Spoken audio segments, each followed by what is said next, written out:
Hey everybody, it is Monday, December 28th. Can you believe it? Year's almost done. So I have a question to ask you. What one great thing would you do or dare to dream if you knew you could not fail? Do you know the answer to that?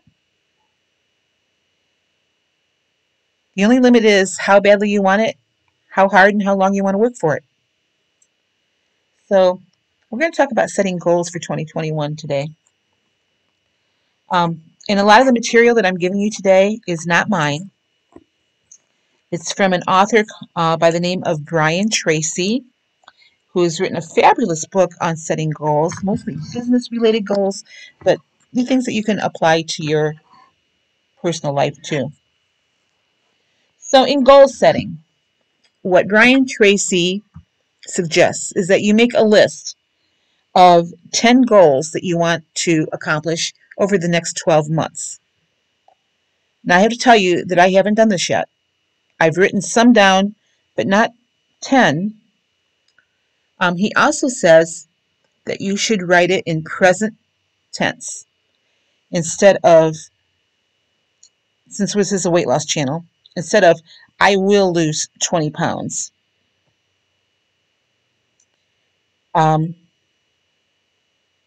You should say something like I weigh X amount of pounds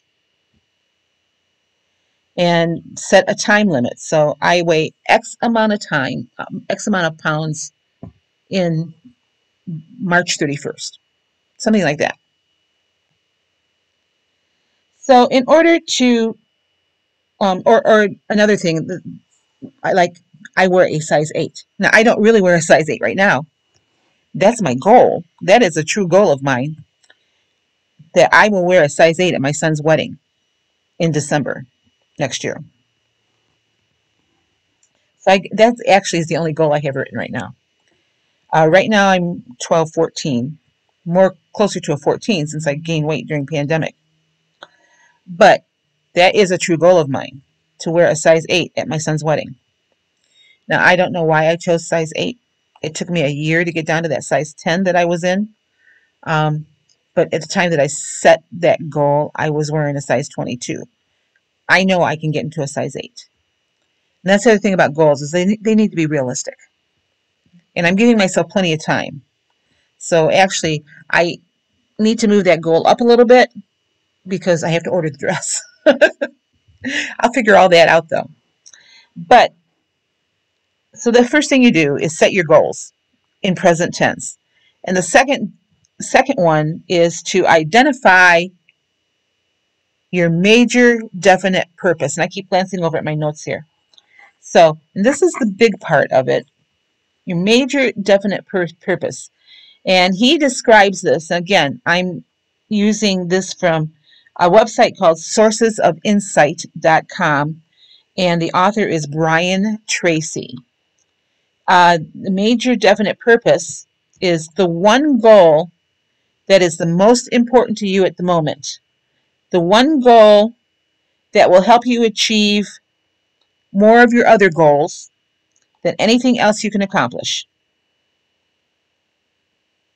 So how do you identify this? Number one, the desire for this goal has to be so intense that the very idea of achieving it excites you and makes you happy. So do you have a goal like that? Something that just when you think of achieving it, it just makes you so happy and you're so excited about it? Number two, it has to be clear and specific. And you need to define it in a way that a child can understand it. That a child can understand exactly what your goal is and exactly how you're going to achieve it and whether or not you have achieved it.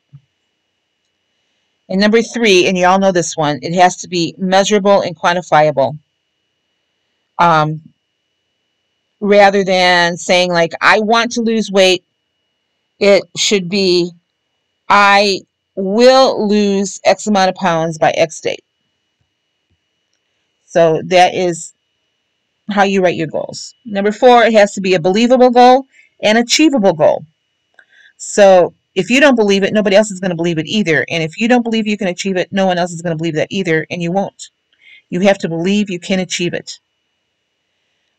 You don't set your goals so huge and outlandish that it's unattainable. I'll give you an example. Back in the beginning of 2019, I said I wanted to lose 90 pounds that year. Now, 90 pounds, some people can do that. At my age, I can't. And I realize that now. And as the year went on, I realized I made great progress on my weight loss in 2019. But I didn't come anywhere close to 90 pounds. So, you know, small steps. And for me, I'm writing more small step goals this year. So, number 5, you need to write your goals that you know you have a reasonable probability of success. So, it doesn't need to be 100% success rate, but somewhere maybe between 70 and 90%, a reasonable probability that you can achieve that goal. So, for instance, it's a reasonable probability if you do everything you're supposed to do as far as tracking and healthy eating and everything, you could lose 40 pounds this year if you wanted to.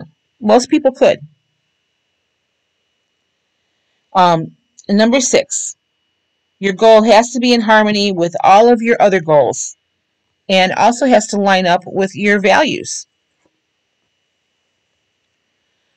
So that is how you identify your major definite purpose. And then you apply a 12-step goal setting process. I know this is a lot of information, but these are good things.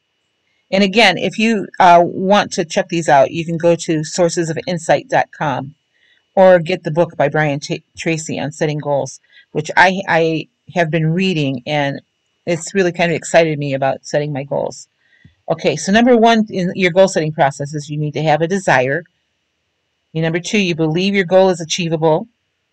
Number 3, write your goal down. And I write my goals down on my planner, but I also have them on an extra sheet, and I put them up on my refrigerator. Determine your starting point. If you want to lose weight, your weight right now is your starting point.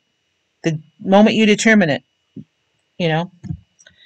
And then you determine why you want it. Now, if you're a Weight Watchers member, they've been really big on knowing your why, which is a good exercise in really getting into your inner self. But number 6, set a deadline.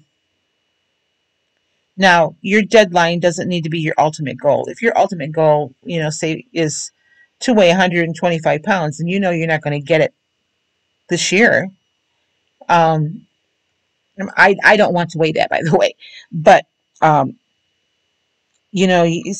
that's why I think you need to write smaller goals and maybe not so many long-term goals. But set a deadline where you want to meet that smaller goal. You need to identify any obstacles that are in your way. Number 8 is determine your additional knowledge or skills that you need. Number 9, determine the people whose help you will need. Number 10, make a plan and put it all together. And number 11, I think number 11 is really important. Visualize your goal continually. Visualize yourself at that goal all the time. When I was visualizing myself in those size 10 jeans, I hung those jeans up in my bedroom. They were the first thing I saw in the morning, last thing I saw at night. And number 12, also very important, never give up. So, never giving up means backing everything you do up with persistence and determination. Brian Tracy says the greatest enemies of success and happiness are negative emotions of all kinds. And that's a whole nother video. It could be negative emotions like justifying why you're not reaching your goal, or why, if you're a Weight Watcher, why you're off track. I'm guilty of that all the time, justifying it.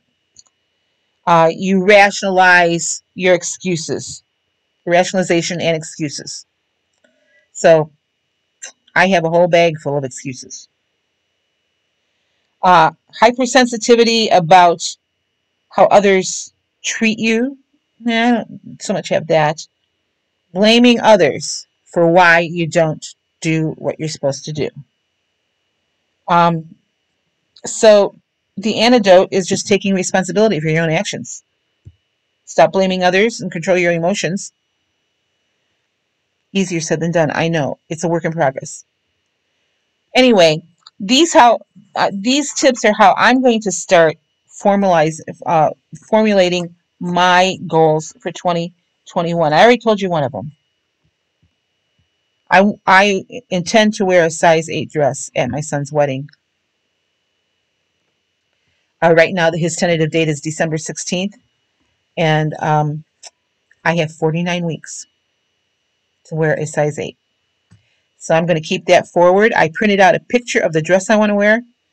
I'm putting that on my refrigerator, a couple other inspirational things, and my list of goals. I'm putting that out where I can see it every single day. So I don't have all my goals done. I don't have 10 of them written down. I only have one. And, he says 10. I'm thinking maybe 2 or 3 goals for me uh, because I don't want to overwhelm my brain. So anyway, that's it. And setting goals. Like I said, the author's name is Brian Tracy. He has written a book that I have on my Kindle, How to Get Everything That You Want by Setting Goals. It's called Goals, colon, how to get everything you want, something like that. But anyway, I have it on my Kindle, and I've been reading it. And these are just some things that I pulled out of it because I am interested in how to in how to set goals that I know that I can achieve. I hope this helped you. Uh, I should have started out with this, but if you're new to my channel, welcome to my channel. I had a couple new subscribers today, which I'm really very excited about. So welcome. I do a daily vlog. I'm a 67-year-old Weight Watcher. I did lose a total of 93.8 pounds. I gained some back during the pandemic, and I'm working on getting those back off. I'm at 72 pounds total loss as of today. So I do a weigh-in video every Friday, and I show you what I eat every day. Right now I'm following the WW Blue Plan. And with that being said, I'm going to show that to you right now. For breakfast this morning, I fixed an omelet. It's 1 egg and 1/3 cup of liquid egg whites. That's 0 points. Inside I have 14 grams of shredded sharp cheddar cheese for 2 points. I topped it's got some veggies in there too, onions and peppers. That's all 0 points. That was sauteed in Pam. A couple tablespoons of my homemade salsa, which is 0 points. A dollop of fat-free Greek yogurt, also 0 points. So my omelet is 2 points. My blueberries, 60 grams, are 0. And I've got 1 point in my coffee with 50 milliliters total of fat-free half and half. So I have a 3-point breakfast. For lunch today, I'm just having an egg sandwich. I trimmed my English muffin. This is the Thomas Light English muffin to 51 grams for 2 points. I have 2 eggs on there, just fried in Pam. Also 4 grams of butter on that. So 3 in my egg sandwich, 0 in my 51 grams of carrots, 0 in my 91 gram of clementine. So I have a 3-point lunch. All right, for dinner tonight, I am making, or this is what I'm having. This is just cooked cabbage and onions. I added 6 ounces of cooked 99% fat-free turkey breast. So this is all 0 points for my dinner tonight, and I probably am going to have a dessert because right now I've only used 6 points today. So I made a dessert tonight. This is 1 banana for 0 points. I have it topped with some fat-free Reddi-wip. I've got 3 points worth of that on there. I think it weighed out at 52 grams. sugar-free chocolate syrup, which is 0. But then I have 15 grams of white chocolate chips on there. These are not the Lily's chips. So they're the regular white chocolate chips. 15 grams is 4 points. So my snack or dessert tonight is 7 points. So I have 10 points left for the day. This took me to 13 points. All right, that's going to wrap it up for me today. I ended the day with 13 points, so I've got 10 points left. I'm not going to use those 10 points tonight. I'm done. So it was a good day. I feel good about staying on plan, and I feel like today, since I flipped the new page in my planner, I started my new long planner today. This is my planner for 2021. And I have not added up my calories yet, but I'm pretty sure I'm good on calories. So that's it for me today. I'll see you again tomorrow. You guys have a great night.